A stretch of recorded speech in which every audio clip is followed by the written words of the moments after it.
Greetings, this is Stasia Bliss, Kundalini Queen.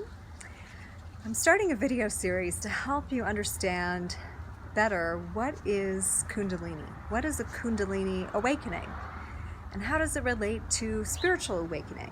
Is it the same thing? What is this energy and how do we work with it? Now, this word Kundalini has become more and more popular, though many people are still not familiar. So I feel like it is my job to assist in this matter. This is something I've been working with and studying for the past 20 years. So let's get into it. What is Kundalini? Kundalini comes from the Sanskrit word kunda, which means cave, and it is speaking basically of the cave of the root chakra.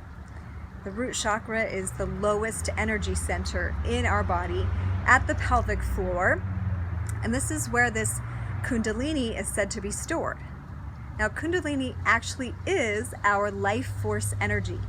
It is the same as what in other traditions would call chi or also prana, but it's this life force energy, that which animates us and also allows us to be conscious, is what this energy is. So when we're born, we have this flow of Kundalini moving through our spine, moving through our body, and it is enlivening us. It is bringing consciousness there, but we only get a certain degree of this consciousness at first. Okay, we're aware, but we can't speak, and we most likely have more consciousness when we're a baby than we do as we begin to progress in language. So these valves called chakras along the spine act to either speed up or slow down the flow of life force, how much of this Kundalini we can access. So at some point in our journey, in some point in our life experience, we have what's called a Kundalini awakening. Maybe you've heard this term.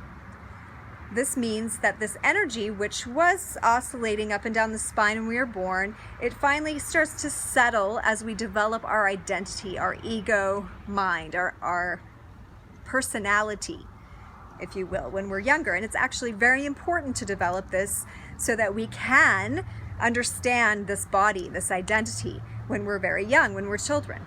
But then what happens is this life force kind of gets stagnant. It's curled up, and it's like a serpent, you've often heard it called, resting at the base of the spine. So we only have a certain amount of life force that's then happening, and it's very much confined to our physical body and this identity that we are structuring. And it's being built around concepts that were given by our parents and in our early childhood, the conditioning that we receive. This is all dictating what level of consciousness we're actually coming from. So a Kundalini awakening means more life force begins to flow. That energy begins to start rising up the spine and falling. And it does this sort of oscillation up the spine, and it's working to actually cleanse out our psychic centers, our chakras, so that we can open up to a little bit more and more and more of greater consciousness, cosmic consciousness, if you will. So when this awakening happens, though, it can kind of be startling. It can, sometimes it doesn't happen for some people until around age 40. At least this has been the truth in the past. And we've often called this a midlife crisis. But now more and more people are awakening earlier. In fact, the whole world, I believe, is in the midst of a Kundalini awakening, and why I want to make these videos to assist this process. So as this happens, each chakra is getting like a blast, if you will, clearing out of these energies which have been stored. So each chakra relates to a certain part of our life. First chakra is about our safety and our security and how we relate with the idea of abundance or poverty. Second chakra is ancestral. We get like DNA information, ancestral patterns through there. It's also related to our sexual nature. And we'll speak about Kundalini and sexual energy in a different video. Third chakra is related to our empowerment. It's our motivation center. It's actually the battery pack of this whole thing.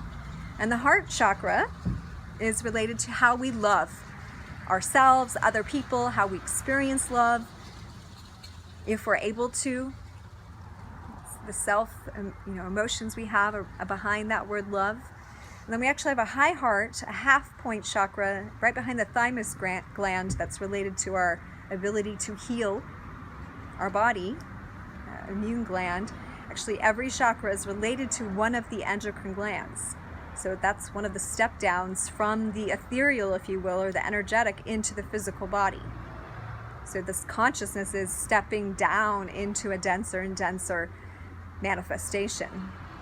And then we have things around communication, how we express ourselves, how we take in information in the throat, and then our awareness, our intuition, our intellect, all these things are around the third eye. And then we have a cosmic chakra that connects us to all that is or does not, depending on how open or closed it is. We either feel isolated and alone if that chakra is not open and flowing, or we feel connected to all that is. So this video is really just an introduction. So if you're interested in knowing more about this, please, click the bell so that you know when the next video is coming out. I'm gonna do these videos daily now for you to understand and get a deeper understanding and a way to work with your Kundalini, a way to work with this energy so that you don't feel so overwhelmed. You have a deep comprehension of it. You have exercises that you can do, and you can begin to adjust your thinking and your languaging to, resonate and support you in this process of awakening. So these are just the basics. I will go more and more deeply into this in other videos.